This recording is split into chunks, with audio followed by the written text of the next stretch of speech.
That's what I do. It's like, okay, if there's a problem, there's a solution. I said, look, there's thousands of people that had stage 4 cancer and that are alive today. We're going to find out what they do. We're going to do the same thing. She's not going to die. And then I just read every book I could on cancer.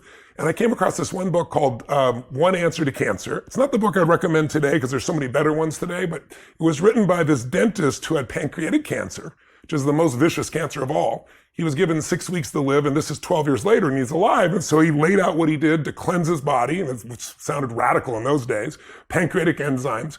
So I went to this woman, her name was Jenny. She was in her 40s. And I said, Jenny, I know you don't want to die. I said, but just going home and do nothing, why don't you read this book? This guy was in worse shape than you, and see if you wanted to apply this. And she read it, and she got inspired. And I gave her As a Man Thinketh to kind of work on her head a little bit.